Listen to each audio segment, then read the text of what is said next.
कहानी सुनेंगे जिससे आपको क्या मिलेगा, सीखने को मिलेगा ये कि एकता में शक्ति होती है। हमें मिलजुल कर रहना चाहिए, लड़ाई झगड़ा नहीं करनी चाहिए, कभी भी मिलजुल कर रहना चाहिए। उसमें हमारा फायदा है ना, हमारा फायदा। एकता में शक्ति होती है, वैसे इससे आपका सामाजिक विकास होगा, बढ़ावा मिलेगा सामाजिक विकास को। सुने कहानी, एक किसान के कितने थे, 4 बेटे थे। वे आपस में अक्सर झगड़ा करते रहते थे। किसान ने उन्हें बहुत समझाया कि आपसे में झगड़े से नुकसान होता है। उन्हें समझाया कि आपस में झगड़ा करने से क्या होता है, नुकसान होता है। लेकिन उन्हें पिता की सीख अच्छी नहीं लगती थी। पिता बोलते हैं ना, वो उनको कड़वा लगता था, अच्छा नहीं लगता था। फिर किसान को एक उपाय सूझा। उनके 4 बेटे थे, उनके पिता को एक सुझाव आया, एक उपाय सोचा। उसने 4 बेटों से जंगल से एक लकड़ी काट कर लाने को कहा। जंगल में जाकर बोला कि एक लकड़ी काट के लेके आओ। 4 लड़कों ने शाम को लकड़ी के गट्टे लाकर पिता के सामने रख दिए। 4 बेटे गए जंगल में और लकड़ी के गट्टे काट कर शाम को लेकर आ गए और रख दिए पिता के सामने। रखे तब किसान ने चारों से गट्टे में से एक लकड़ी निकाल कर तोड़ने को कहा। उसके पिता ने बोला कि 4 गट्टे, सब अपने अपने गट्टे में से एक लकड़ी काट कर तोड़ो, उनको बीच में से तोड़ना है और फिर लेके आओ मेरे सामने। तोड़ने को कहा।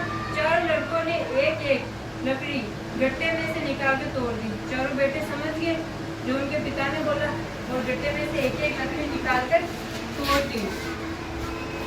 तब किसान ने उनसे कहा, तब उनके पिता ने कहा कि तुम एक लकड़ी गट्टे में से निकाल कर मुझे दो।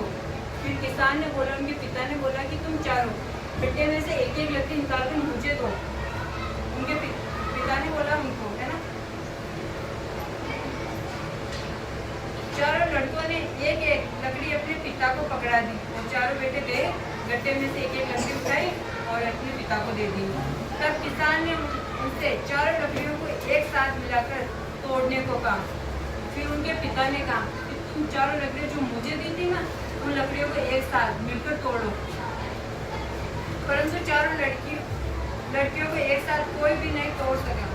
उन लकड़ियों को ना 4 को कोई भी नहीं तोड़ सके। 4 हो गए, पहले तो एक ही थी, एक को तोड़ने को बोला, फिर एक लाने को कहा। फिर उनके पिता ने बोला कि चारों जाओ, फिर एक लकड़ी का तो 4 लकड़ियां होंगी। 4 लकड़ियों को फिर एक को तोड़ने को कहा कि 4 को मिलाकर एक को तोड़ा, कौन तोड़ेगा। किसी से नहीं टूटी, एक तो टूट गई पर 4 मिलाकर नहीं टूट सकी। तब किसान ने अपने पुत्रों को समझाया कि यदि तुम आपस में झगड़ते रहोगे तो तुम्हारे शत्रु उससे अकेली लकड़ी की तरह तुम्हें हानि पहुंचाते रहेंगे।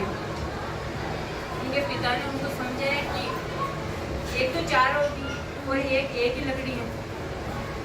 अगर एक लकड़ी होगी तो शत्रु होंगे बहुत, 4 एक मिलकर रहेंगे 4 भाई, तो कोई शत्रु नहीं होगा उनका, कोई दुश्मन नहीं होगा। यदि तुम 4 मिलकर रहोगे तो 4 लकड़ियों की तरह तुम्हें कोई भी हानि नहीं पहुंचा सकेगा। 4 साथ में मिलजुल करेंगे, कोई भी नुकसान नहीं होगा आपको, न कोई नुकसान पहुंचाने वाला होगा, दुश्मन भी नहीं होंगे कोई भी। एकता में ही बल है। उन्होंने सिखाया कि साथ रहकर संगठन में शक्ति है, एक रहकर काम करो आप। अब 4 पुत्रों की समझ में ये बात आ गई और वे 4 आपस में मेल से रहने लगे और वे पुत्र समझ गए, 4 बेटे समझ गए उनकी बात अपने पिता की और साथ रहने लगे। इस कहानी से हमें यह सीख मिलती है कि एकता में शक्ति, एकदम हम मिलजुल कर ही रहना चाहिए। क्या रहना चाहिए? मिलजुल कर रहना चाहिए हमको। आप में से कोई एक मुझे समझाओ कि इसमें कौन कितने बेटे थे, किसने किसको बोला कि एकता में ही शक्ति है। कौन बताएगा कितने बेटे थे? कितने बेटे थे? और उनके पापा ने उनको क्या बोला था कि मिलजुल कर रहो, एक साथ रहो। आप लड़ाई झगड़ा करोगे तो आपके दुश्मन बढ़ेंगे और आपको क्या हानि पहुंचाएंगे। एक साथ रहो, मिलजुल कर रहना है। जैसे एक लकड़ी टूट जाती है, कोई साथ नहीं देता। अगर 4 मिलकर रहेगी तो उनके साथ 4 भाई साथ रहेंगे ना, जैसे ही है। बेटा और मुझे क्या सीख मिली हमको कि एकता में शक्ति है। अब आप भी कभी लड़ाई नहीं करोगे, सब मिलजुल कर रहोगे, कोई किसी की शिकायत नहीं करेगा। क्लास में सब एक दूसरे को भाई बहन मान कर ही चलोगे।